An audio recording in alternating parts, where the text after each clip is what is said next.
Hello everyone, good morning and good afternoon, depending on where you are.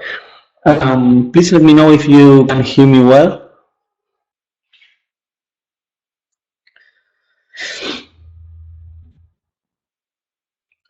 Great, great. Thank you very much. So thanks for joining our webinar today. This is the fifth webinar of a series intended to explore the 6 dimensions of the framework that politics and ideas and in us develop to understand context and how it affects the use of evidence in public institutions. Through this series, we intend to discuss how we can concretely incorporate these dimensions of the framework in our practice. So, for those who are joining for the first time, let me briefly introduce myself. I'm Leandro Echt, the General Coordinator of Politics and Ideas, and I am one of the co-authors of the framework and the practical paper together with Vanessa Weyroach at Agenda Suleiman. As usual, we are glad to see many colleagues that also joined previous webinars and that have registered for the entire series. We started this effort in October, and it's great to see some of you still joining us.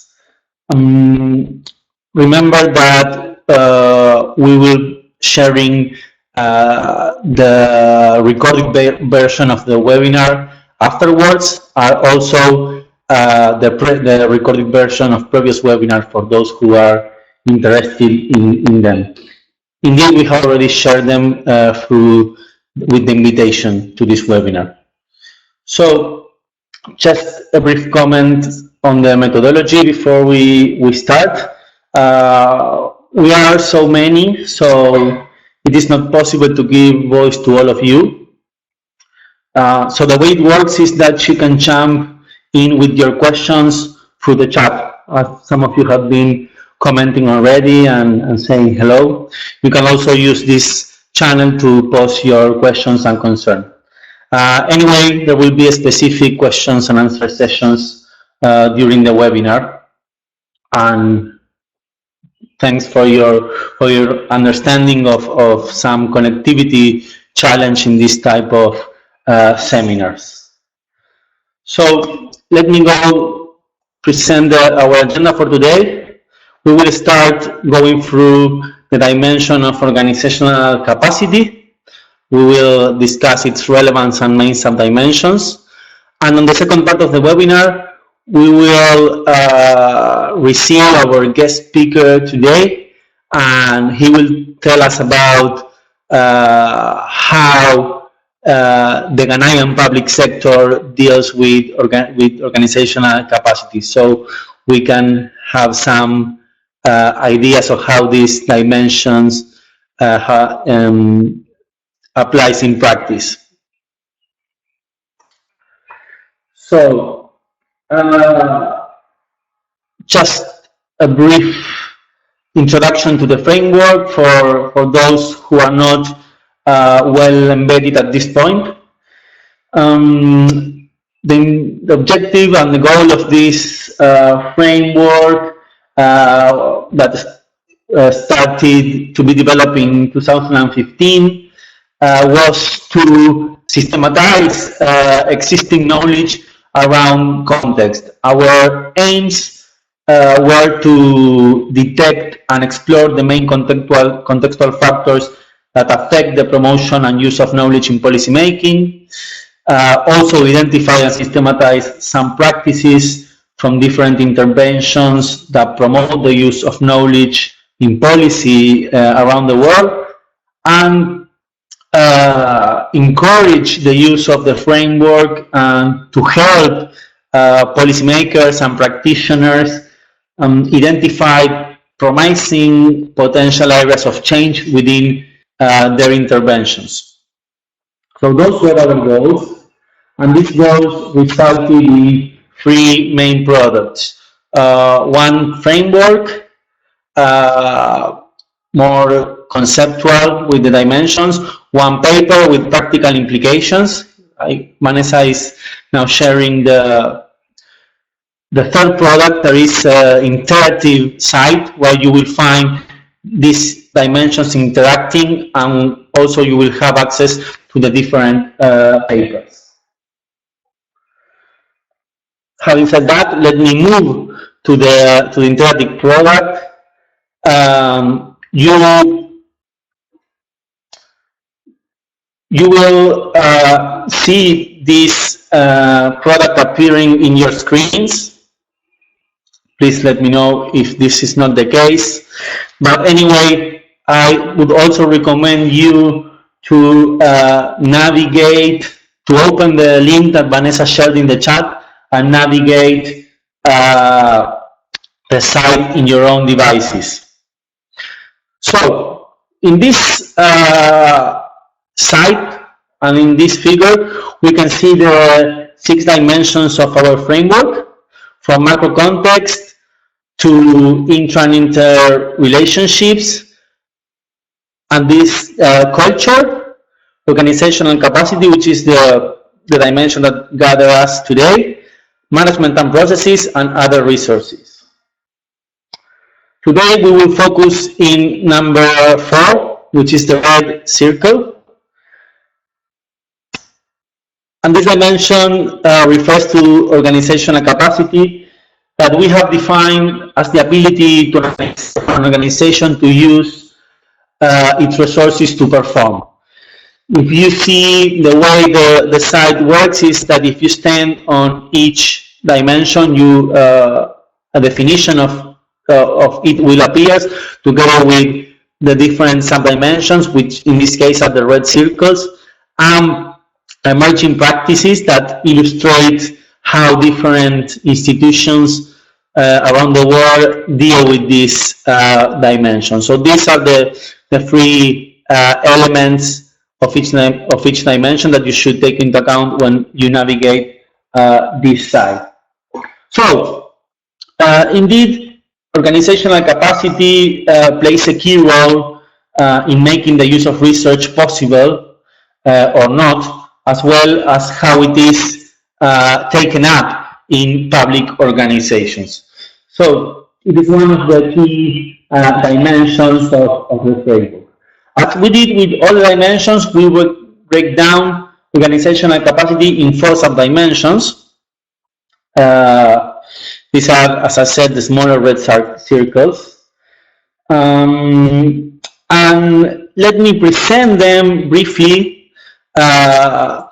before we see how they interact in practice with the story that George will tell us later on. So the first, we identify 4 subdimensions. The first one is senior management.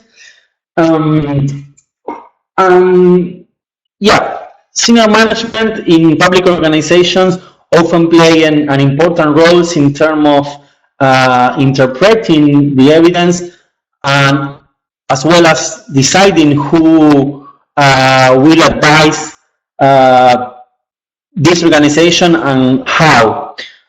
For instance, we may have senior managers opting to form expert advisory committees, while other senior managers will rely more on informal relationships with experts that they trust. So, senior management is the first important subdimension within the organizational capacity. And the second one, key subdimension, is leadership, which might sound similar to senior management, but there is a big difference that we identify, especially in webinar Free on Culture. We might say that leadership creates and changes organizational cultures, while management or an administration that is senior management act within a given culture. So we might suggest that leadership have a more transformative role in the way evidence is used in public institutions. So many literature and also practitioners suggest that the role of leadership is one of the main enabling factors for change in terms of enhancing how public institutions use research. Indeed, continuity and stability of high-level leadership who are committed to the use of knowledge in policy appears to be critical. For instance, how much those at the top appreciate research determines the investment in research units or human resources. And there are several ways in which leaders can promote the better use of evidence. For instance, they can set a wide range of incentives for the staff. They can foster the capacity building of their staff. They can set expectations for using knowledge to inform policy. They can provide moral messages or convincing messages to promote change. They can reinforce existing norms, or they can also conduct participatory decision making, which is another way of gathering evidence and the knowledge that other colleagues pose. So leadership is the second key subdimension. Let's move to the third one. There is human resources.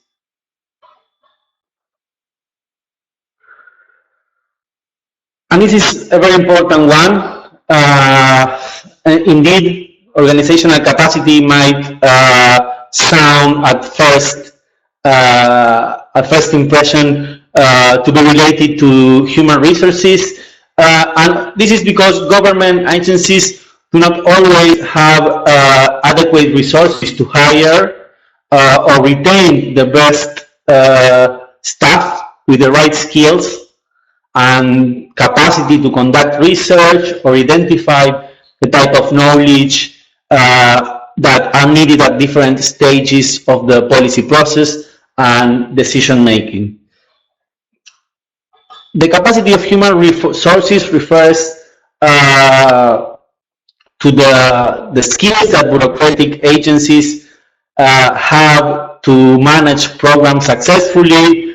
It refers also to this to their expertise, the personnel that the organization contains, also the political resource, and also it refers to other resources, as we said in our framework that all dimensions are linked.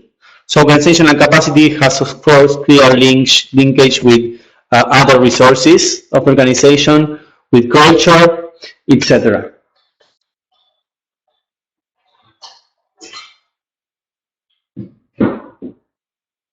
Oops, sorry about that.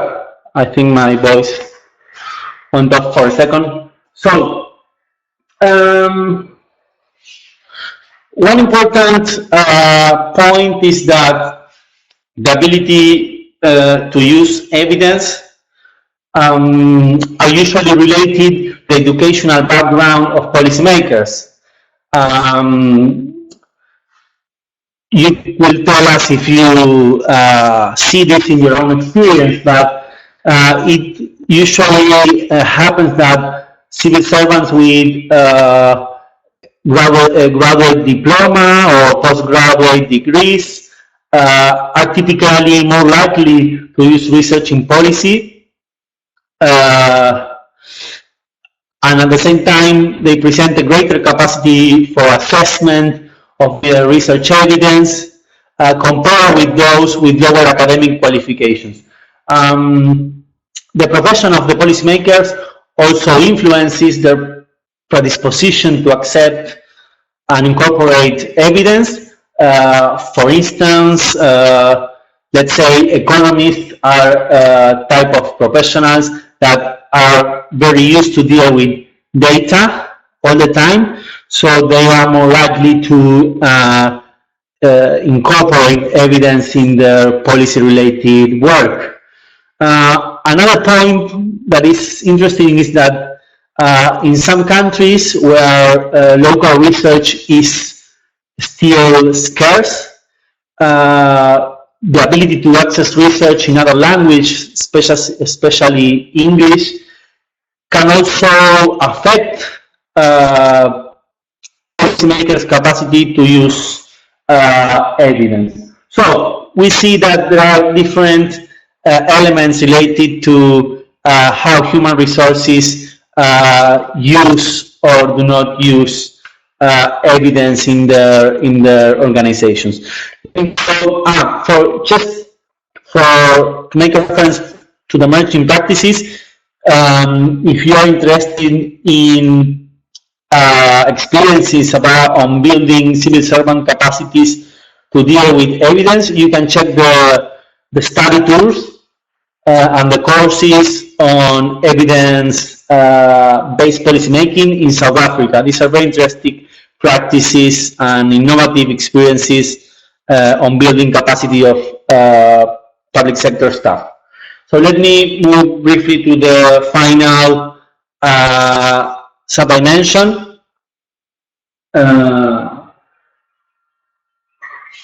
That refers to the legal capacity and to what extent legal regulations constrain or enable commissioning and conducting of research in public sectors. Sometimes happens that regulations are so complex that researchers and smaller research institutions cannot fulfill all steps and requirements, and that cannot become regular suppliers.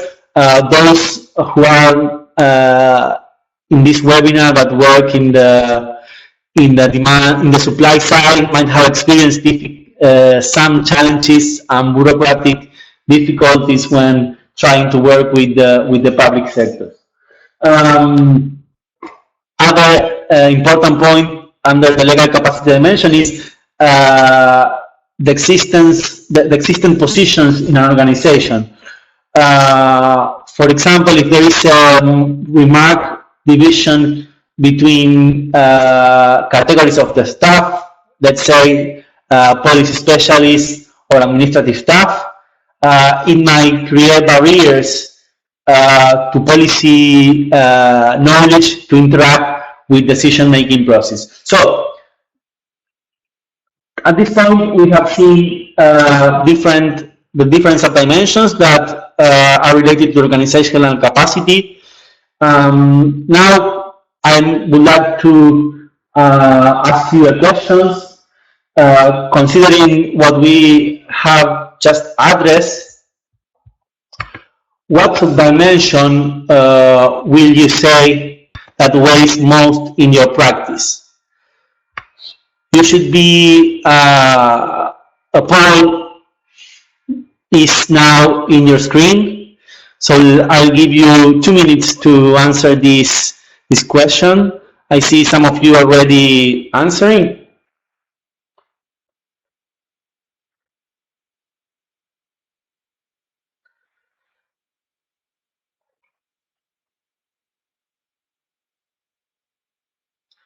Great. I'm also happy to see that some of you are sharing some questions in the chat. I will open now after this poll the space for questions, and I will take your Mukesh, of course.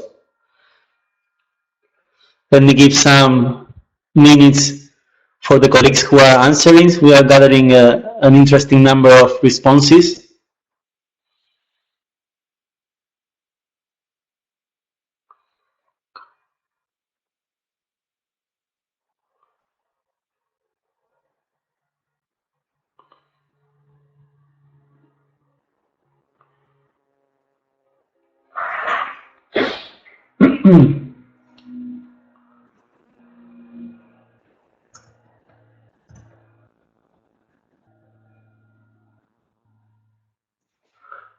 Let's see if anyone else would like to share his or her response.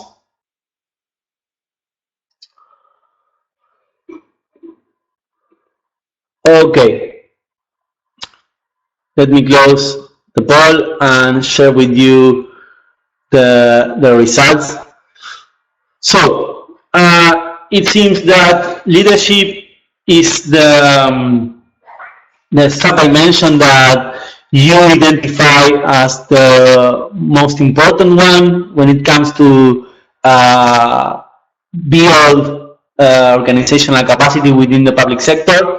So yes, it is one of the most mostly renowned in literature, and also practitioners and policymakers, as you highlight as a very important one.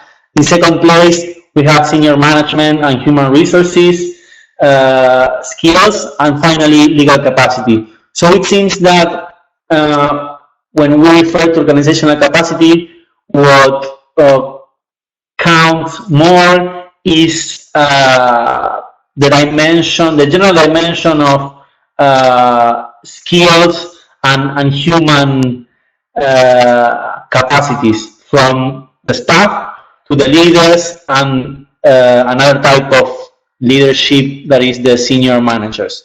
So thanks for joining your answers. Now I would like to open the space for questions that you might have regarding what we have presented so far, or the results of the poll, if you want to make any reference to it. Let me start with Nikesh questions. It is about how this framework can be used. Well, it's a very pertinent question, because we really want this framework to be used, not only to be read or addressed with a theoretical approach. So let's about this framework and how it can help to understand how different contexts affect the use in policy towards. Okay, so I think that what you're trying to suggest is if this framework can be applied to a specific policy sectors, policy fields, or decisions. So my answer to that question is yes. This framework is general, but the way we develop it is that it can orient and guide efforts in different policy fields. Of course, if you take into account the different dimensions, you need to see how they interact in a specific context and in a specific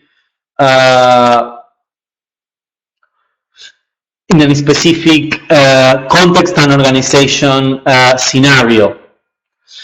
So you will need to understand, for instance, which are the stakeholders that are important in that policy field or policy area, and you have dimension number 2 to help you in that effort. It will help you understand how public organizations relate to other stakeholders in the field, like civil society and private companies. And let me go back 1 second to the figure.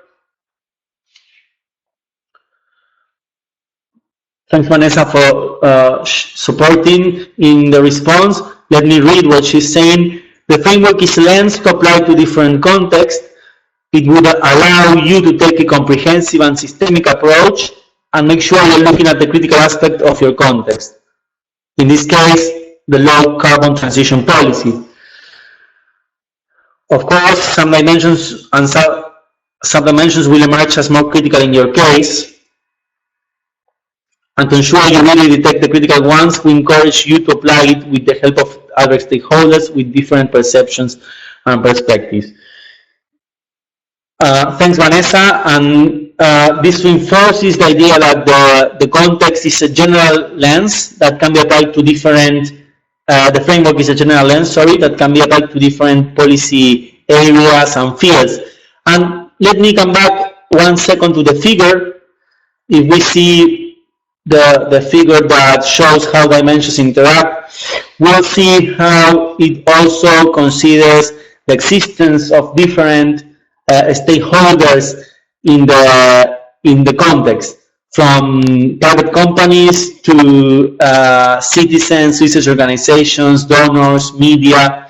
So just to refer to the point that you made about if this can be applied to other organization. The framework was mainly developed thinking about the specificities of the public organization So my first reaction is that it applies mainly to public institutions. But anyway, as organizations have in different both private and public show some similarities in some aspects, it might also orient some analysis in private organizations too.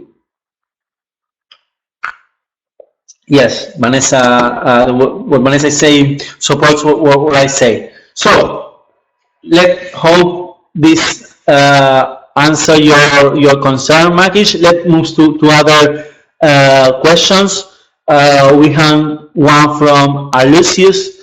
In the meantime, let me invite you to share additional questions if you have.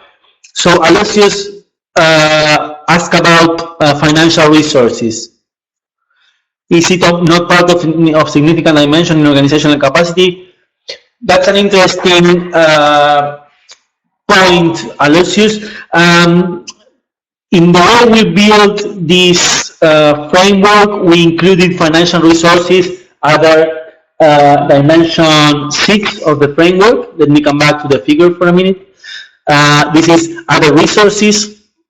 If you stand in the dimension, you'll see that one of the sub-dimension is the budget that is committed or is available for evidence use or for conducting research or engaging with research institutions, universities, etc. So it is, of course, a critical aspect of the use of evidence in policymaking, but we have put it within another dimension. Of course, the existence of financial resources is related to the existence of management and processes, that is dimension 5, to make use of that budget and how this use is constrained or enabled. And let me highlight again that, of course, dimensions are theoretical efforts, and there are many linkage between each other. So it might happen that when we talk about organizational capacity, we need to make reference to other resources or culture or management and processes as the approach is systemic rather than considering each dimension in an isolated way.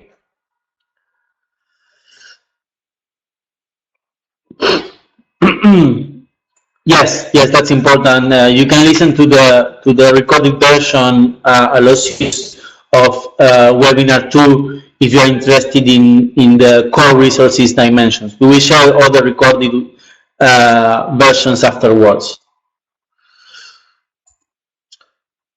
Thanks both for your the questions.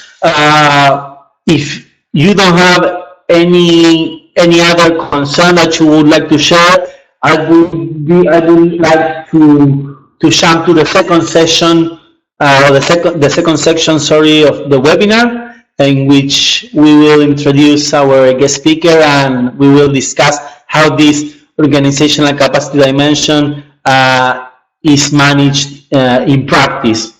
So you can share other questions afterwards with our guest speaker, but also with us. So let me now introduce our guest today, who will help us deepen on how organizational capacity influences the way evidence uh, can contribute or not to develop better policies. So, George Amoah is a career civil servant in Ghana. He works as an assistant director at the Ministry of Employment and Labor Relations, and he works on policy-related issues. He also serves as a adjunct trainer at civil service training centers, which is responsible for providing skills training in the Ghana civil service. So I will now enable George voice. And I thanks Vanessa for sharing the link. We organize this talk with George. I will start with making him some general and critical questions, and then you can share your own questions and your own experiences. Well, this is an interesting coincidence.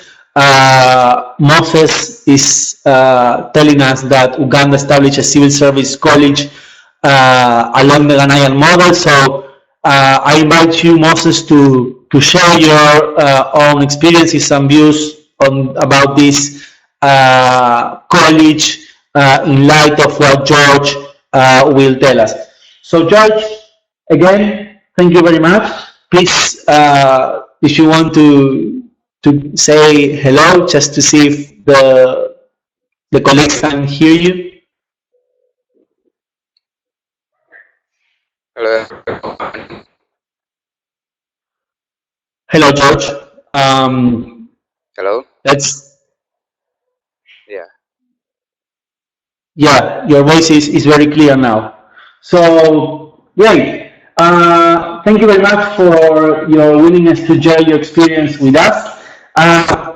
Let me start asking you if you can deepen on where do you work, what do you do, why do you think that organizational capacity is a key factor related to the production and use of evidence in policymaking?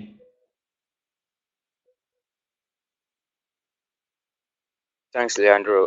George Amoah is work with the Ministry of Employment and Labor Relations, and I'm also a trainer with the Civil Service Training Center. At the Ministry of Employment and Labor Relations, I'm an assistant director, and I am attached to the Research, Statistics and Information Management Directorate. We basically have to support the other units with good policies. And on the question of organizational capacity and what I think about, I think it is very, very crucial, because if you are going to, first of all, we deliver public service, and you always have to make sure that the service you deliver is very, very on point. You don't have to sit in your office. Okay. What is going out there is, is as it happens in your office, right? So organizational capacity is very, very good, and it will help you in terms of the use of evidence, will help you determine and then come up with the right policies to solve the right problems at the right time. Right. Great. Thank you, George. Your voice breaks a little bit when you speak, so let me suggest that you speak a little bit slower and maybe not so close to the mic. But let's see how it goes. It was anyway. We could understand. So let me now ask you the same question I opened to the colleagues. From your experience, do you think that there is one of the four subdimensions that has more influence in organizational capacity to produce and use evidence? Let me remind you the four subdimensions here.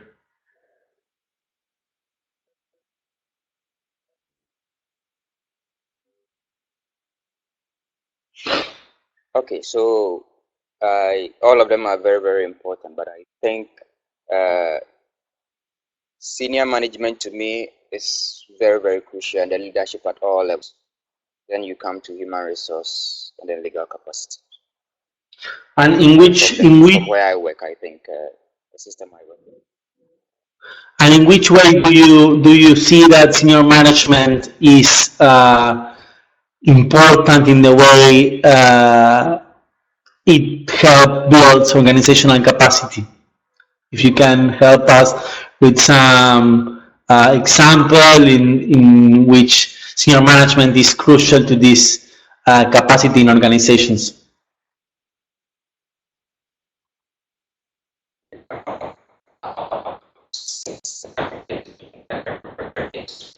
I don't know about others, management. Then you can introduce an innovation. You demonstrate leadership at all levels, but one senior management will have to take the final decision on whether it will be used or not. And if senior management decides not to use it, then it means you have wasted your time. So that is why I think senior management is very, very important. Even though leadership is a subset, it will also be part of senior management. Great, very interesting. So, at this point, we are like bringing together leadership at senior management in the way that they are the ones that have the capacity to make use or a better use of the evidence that is available or that has been gathering by the staff. Great. A final question, and then I will open the space for the colleagues. From your experience as a trainer, what would you say are the main needs that civil servants have in terms of skills to deal with evidence? I think how to even look for the information or come to the realization that information and how to use it. If it's data, how to analyze it. If it is research, how you interpret it, so that in the right way, so that at least it will be.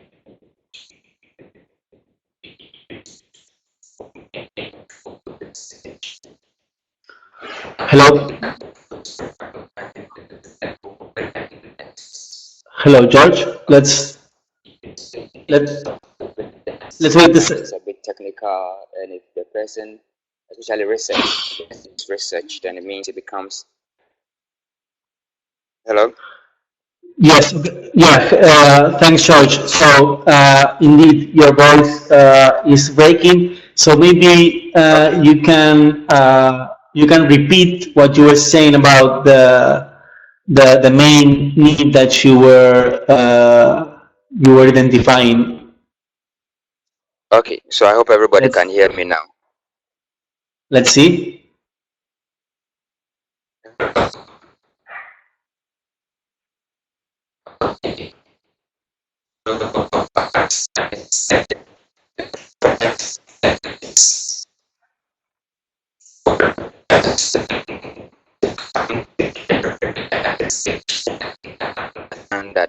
the willingness to use it, because sometimes it comes out of, if I don't have this particular skill and the evidence may take time for me to use, then what happens is I will not be able to use it.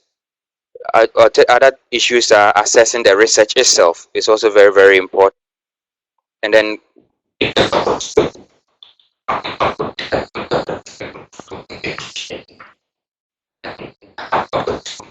So, okay, Apollo. it's some analysis.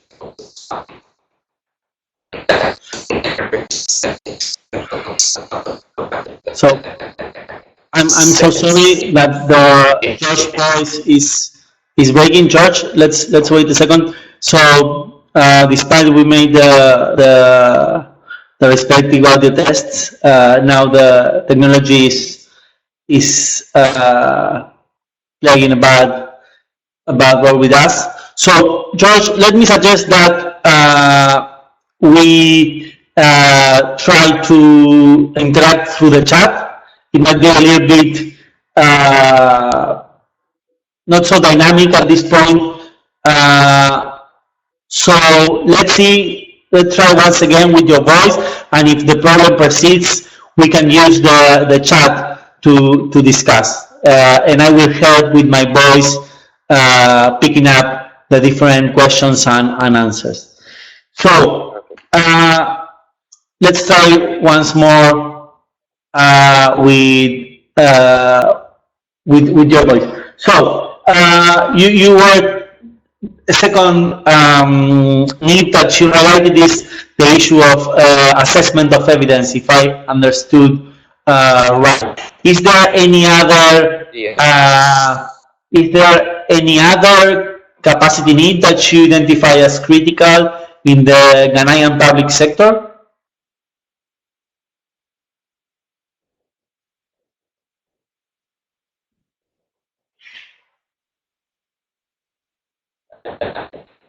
Looking for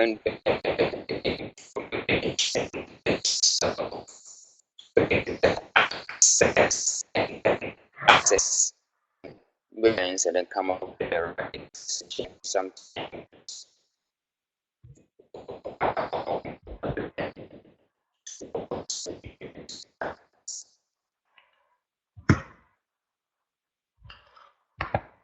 Okay, what a problem. I would suggest that George, we will write down George's responses and share it afterwards. But let's use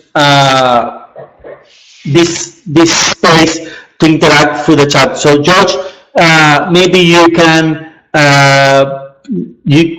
as the colleagues make some questions, you can share your responses in the chat, at least in a briefly way, that we can broaden the response and share it with the colleagues afterwards.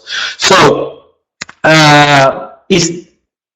then we invite you colleagues to share any question to George based on his experience and also his profile.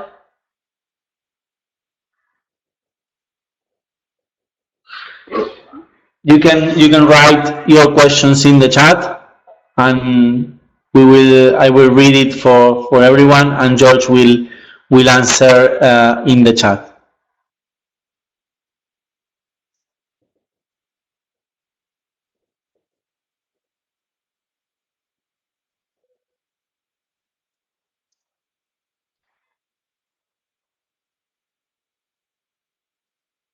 So Drake is asking what really comprises the leadership. So I think this is more general questions, maybe not so particularly directed to George.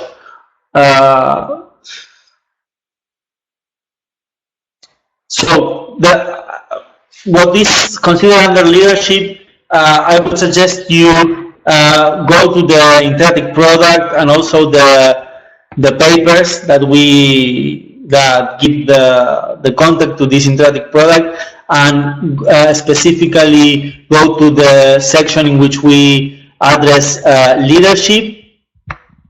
And it's about the ability of certain people within organizations to create a new culture in terms of using evidence in decision making.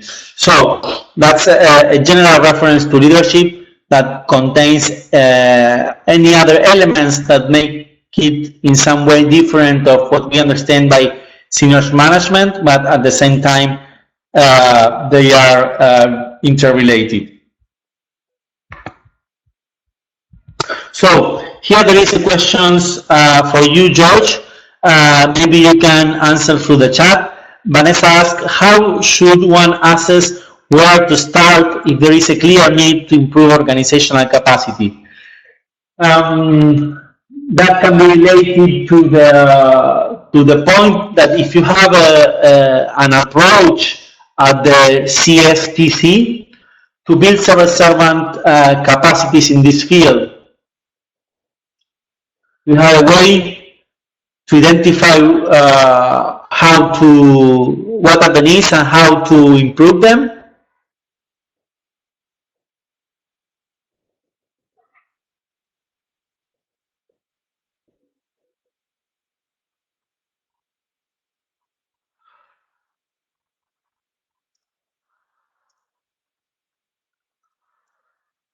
Okay, so George says that remarks the importance of, let's say, convincing senior management and those at the top about moving forward with some capacity building action to address need gap. So that's how you at the CSTC starts to build capacity to engage the senior management and those at the top in the organization. And you also conduct a needs assessment. Great.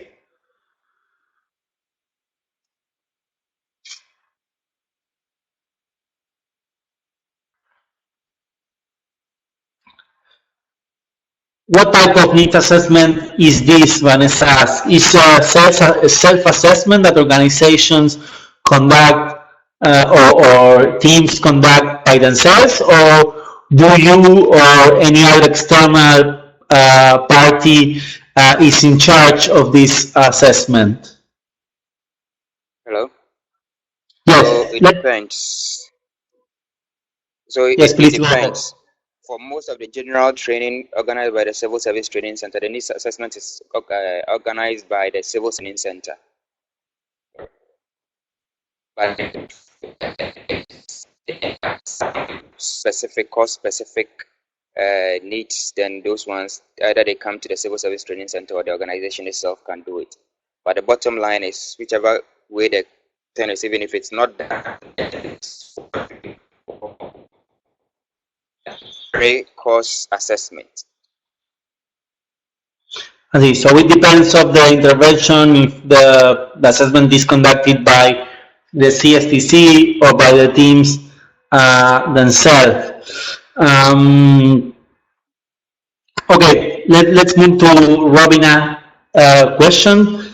It is about the strategies that you in the public sector in Ghana use to increase research uptake through organizational capacity. Is there any specific action or activity that you take into account to increase the research uptake?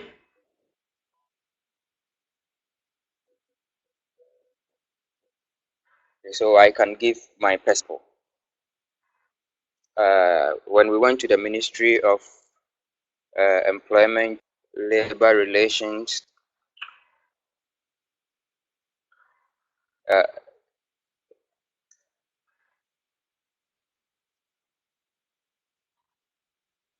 Hello? Yeah, okay, I wanted to type. So first, when we went to the Ministry of Employment and Labor, we realized that the department under us have a lot of data, right?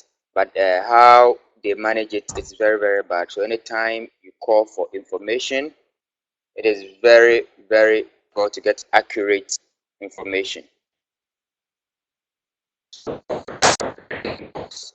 We decided as members of the RSI, the Research Statistics and Information Management Directorate, to come up with a strategy. We didn't want to go straight to the heads of those institutions and then tell them you have to organize your data. So what we did was we started coming out with what we call the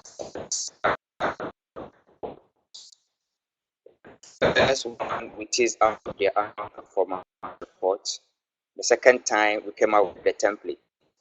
And we repeated the data they gave us the first time so that they don't give us different data sets.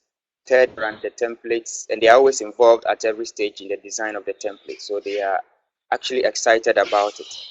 And what has happened is that now they are organizing their data well. They actually use So sorry. interpretations. We come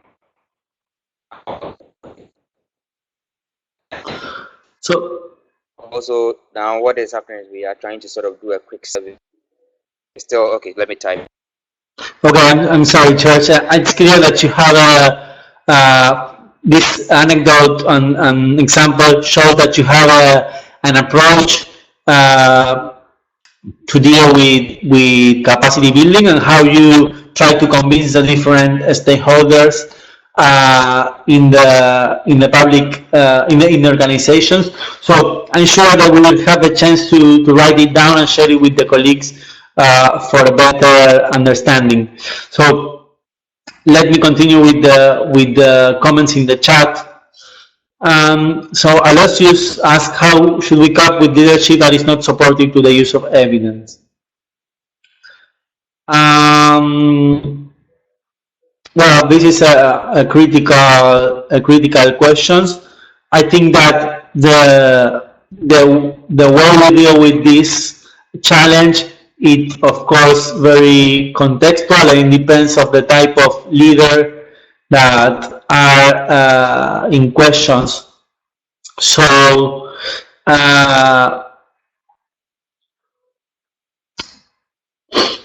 let's see what Tyrell Okay, so says, and if yes, please go ahead, George. yeah. So how you cope with a leadership that is supportive of the use of evidence is you actually prove that it actually works.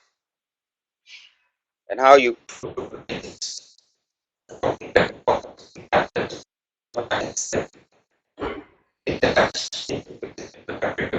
when it gets up there, senior management can decide not to. But in terms of leadership, you spread the skills, you actually do the research, and then you produce quality documents that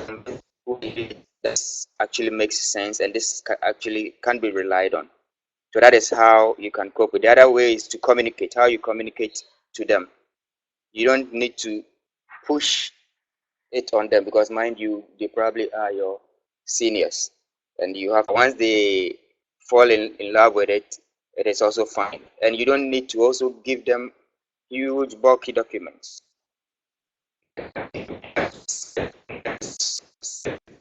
Information that will actually help them to understand what you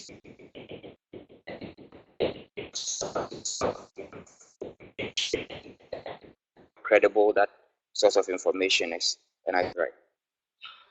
Right. So yeah, you raise a very important point. That is the one the issue of communication. So communications is important what we deal with evidence, and is another skills that human resources should have when they want to convince their leaders about the importance of certain evidence. The way you present this evidence, the arguments that you elaborate, are always important factors to promote a better use of evidence in decision making.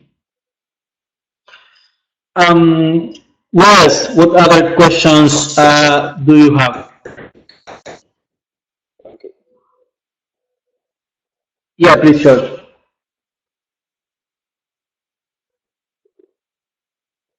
Yeah. So also with regard to leadership and human resource, as I said, all of them are very important. All the sub-dimensions: senior management, leadership, human resource, legal capacity. The use of evidence, in my opinion, is, I think, senior management. But leadership, you demonstrate leadership at all levels. For instance, if I have a skill in assessing evidence and using evidence, what prevents me from sharing with my colleagues at my level? That is leadership. Human resource, both ways. It means you need the right human resource. In our system, human resource is actually recruited by a different agency, not the ministry. It's called the Office of the Head of the Civil Service, if you are dealing with the civil service. So they give you based on what they think is right for you, but the person must be trainable. Once the person is trainable, it makes it easier for you to be able to impart whatever knowledge you give the person. But you also need a lot of coaching and then mentoring in that regard.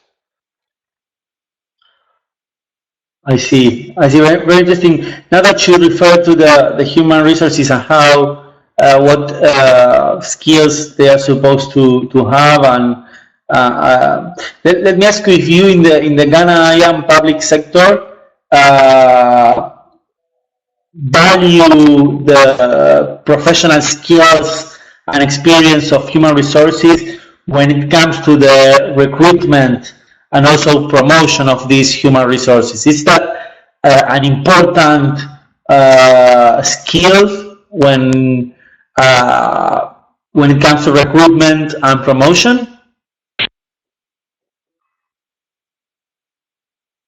It it is very important, but those skills are not assessed by the ministries. As I said, Mm-hmm. there's a central recruitment agency, which is the Office of the Head of the Civil Service. And depending on which, we have what we call classes or professional groups. Depending on which one they are recruiting, they have a scheme of service which outlines the job description and the skill sets needed. So all they do is they bring you the person. For instance, if I am a recruiter as an administrator, I can work in 4 different directorates within a ministry: the policy planning, monitoring and evaluation, the research, statistics and information management, finance and administration, and HR. So all the head of civil service does is he recruits the people, assesses them, and then brings them to the ministry. So it is now up to the ministry to actually assess the people again and then place them at the right places or train them to get the right output out of it. So that is how the skill sets. Yeah, but basically you must be able to analyze issues, be very analytical. The communication skills must be there, and if you are going to work in an RSIM, then at least you must have some data analysis skills or research analysis skills. If you don't have, then you must be willing to learn. So that is how the skills. Thank you, George. While the colleagues share more questions, I was thinking that about if you have a specific course or training activity that address the use of evidence. So, for instance, as I was sharing before, this training for policymakers in South Africa. They have a specific course on evidence-based policy. So, do you have a type of activity or course that address directly the issue of use of evidence? We have a couple of courses, but the one that directly addresses that is the evidence-informed policymaking.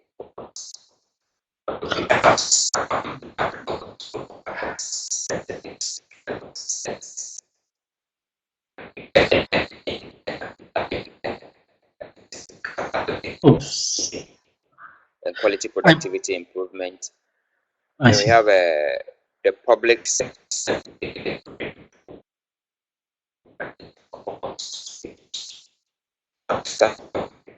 I'm so sorry about your voice breaking up. So it's good to see that you have different courses to be that. able to assess your processes of the main customized courses for Yeah, departments and agencies based on their needs. So if their needs is the use of evidence, then we can customize a course for them.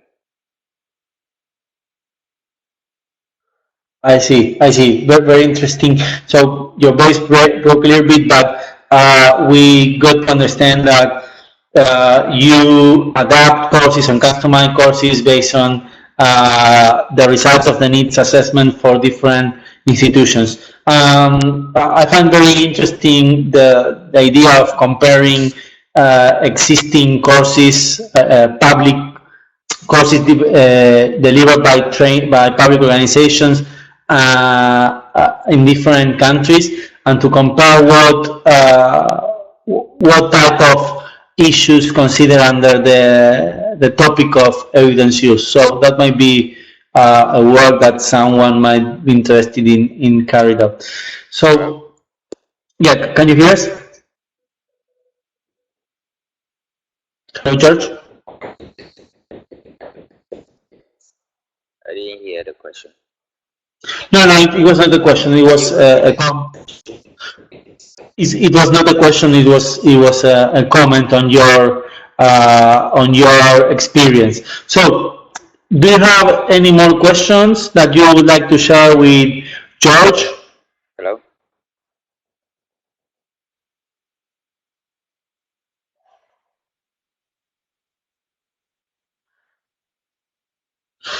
George, I don't know if you can are able to read Child will comment. Let let explain to the colleagues that Child will is also she Yes, also works I can hear you now. So can you please repeat the question? No, I am inviting you to pick up Child will comment in the chat.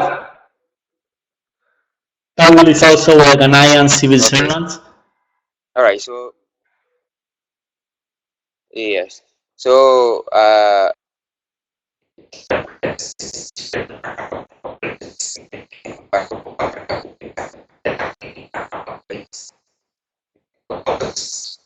everybody will be able to do the evidence-informed policy making. We have incorporated some greater scheme of service training program. So I don't know when she did hers, but I think since last year we have been running courses like searching and assessing, information, and then filtering information, which are integral part of the EIPM. They've also been incorporated into the scheme of service training program, and it's still ongoing. So, but separate. Right. So Clara here poses an interesting question. I don't know, George, if you're able to, you have any thought about this. Um, it's better to mainstream evidence in along different Yes. courses. Hello. Yes. Please go ahead.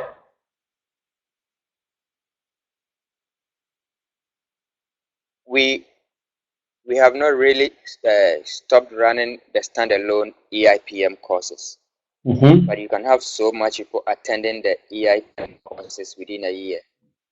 But they also need the accelerated scheme of service training course. You have a lot of people attending because it's a promotion course. So what we have done is, at least for them to have a feel and also sort of a way of sensitizing them.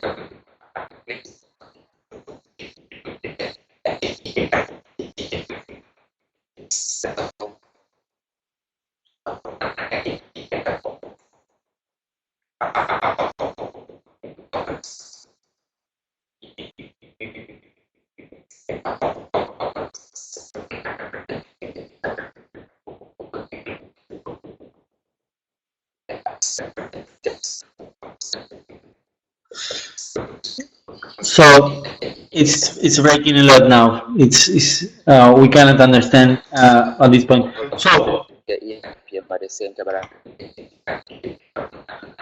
yes, I'm sorry. I'm sorry. We are sorry about these challenges. we will elaborate the responses in a separate document and share it afterwards. Mainstreaming, collapsing the EIPM is to be under, so they won't have where the standalone course will be collapsed into the assessment program. Yes. Okay. So your voice is breaking a lot. So I would suggest that we share some responses afterward with the colleagues, and in order to start closing, because we are approaching the expected time. Let me pick Marta's comment about training courses. She says that the European Commission's Joint Research Center is considering this issue a lot right now, and shares a workshop that they will hold about evidence-informed policy making. Fully booked now, so congratulations. So then we can take a look at the way it is organized and compare with our own courses or other courses that we know.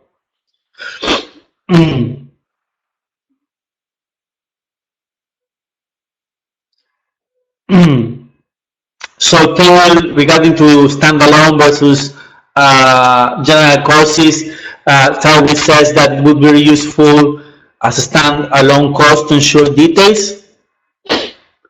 However, it could also be mainstreamed into other training programs, in which case it would only be an introduction to evidence-informed policymaking. So yes, I think there are different strategies.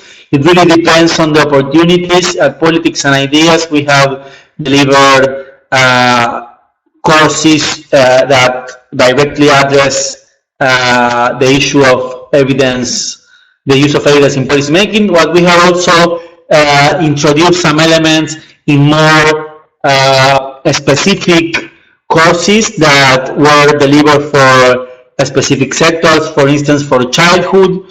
So we adapt the main elements of our course to the childcare policy field. So that's another interesting strategy, and it can be very useful for those who are involved in a specific policy sector. Great. So different strategies and a good dilemma that I think that should be analyzed in each scenario. For sure, there is not one strategy that is better than the other. So I think we're almost there. I don't know if you have any final question to share.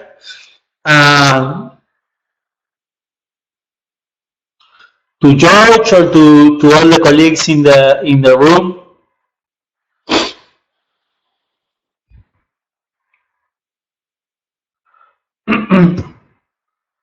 So let me then make a brief. That we experienced some disruptions with George voice. So we discussed these different points. So we highlighted the importance of leadership and how the leaders are key in creating culture for evidence use. We also discussed and George helped us with his experience on how you can approach capacity building within the public sector for evidence use. He says that needs assessment is important and customize specific trainings based on that, the results of that needs assessment. were discussing which is the best way of building capacity for evidence use, if we need to deliver a standalone course on evidence-based policymaking, or it's better to introduce elements along different and more specific courses.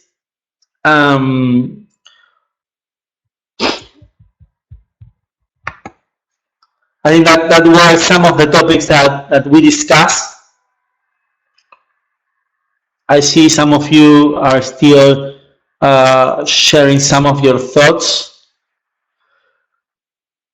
Yeah, Marta makes a good point. It's harder to attract policymakers interested in standalone evidence-informed policymaking courses.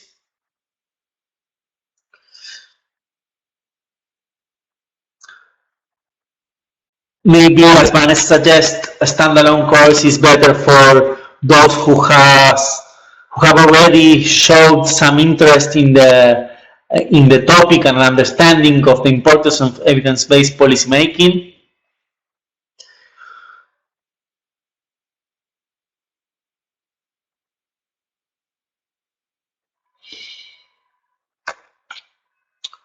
Great, interesting discussions for those interested in capacity building.